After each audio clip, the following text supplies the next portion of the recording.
एक बुढ़िया थी। वह खूब व्रत उपवास भजन सत्संग कीर्तन यज्ञ हवन दान पुण्य करती थी, लेकिन उसने कभी भी राई की कहानी नहीं सुनी। बुढ़िया रोजाना गऊ को चारा, चिड़ियाओं को दाना आदि डालती थी। वह रोजाना 16 रोटी बनाती, 2 गाय की, 2 कुत्ते की, 2 बिल्ली की, 2 चिड़ियों की, 2 कबूतरों की, 2 बंदरों की, 2 कौवों की और 2 रोटी खुद की बनाती थी। पहले सबको खिलाती और बाद में खुद खाती थी। थोड़े दिन बाद उसके बेटे की शादी हुई। नई बहू ने थोड़े दिन तो रोटियां बनाई, लेकिन बाद में गुस्सा करने लग गई। बहू रोजाना खेत पर जाती और साथ ही सहेलियों से बातें करती थी। तो सहेलियां पूछती थी कि तुम रोजाना इतनी देर से क्यों आती हो? तो बहू गुस्से से कहती कि क्या करूं, मेरी सासू के लिए 16 रोटियां रोजाना बनानी पड़ती है। यह सुनकर एक दिन सखी ने कहा कि तुम ऐसा करो कि रोजाना 2 रोटी कम करती जाओ, देखे तुम्हारी सासू क्या बोलती है। अब बहू सहेली के कहने पर 2 रोटी रोजाना कम बनाने लगी, लेकिन सासू ने कुछ नहीं कहा। वह वैसे ही उन रोटियों को कम करके देने लगी, लेकिन बहू को कुछ भी नहीं बोलती थी। मन में सोचती थी कि भगवान की यही इच्छा होगी, इसीलिए ऐसी बहू घर में आई है। वह शांति से रहती थी। एक दिन ऐसा आया कि बहू ने 2 रोटी ही बनाई।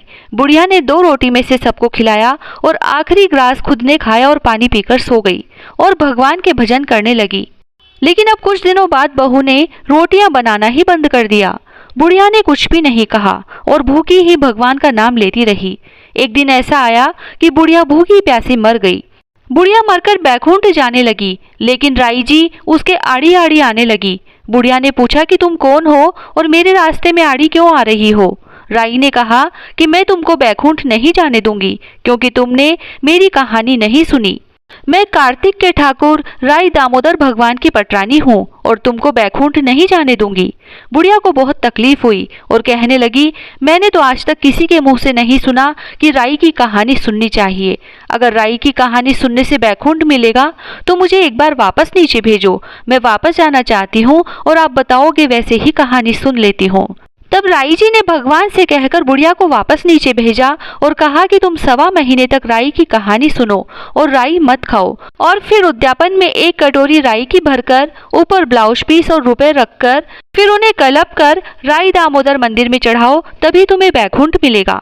यह कहानी आसोज के नवरात्रों से सुने और कार्तिक में चढ़ाए। अगर कार्तिक में सुने तो राई तो कार्तिक में चढ़ा देवे, लेकिन कहानी सुनते रहे। इससे राई दामोदर भगवान खुश होते हैं।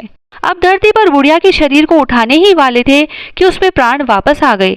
वह जल्दी से उठकर आई और नहाने धोने लगी। यह देखकर सब चकित हो गए। सब कहने लगे कि बुढ़िया ने बहुत पाप किया है, इसीलिए भगवान ने पश्चाताप करने के लिए वापस भेजा है।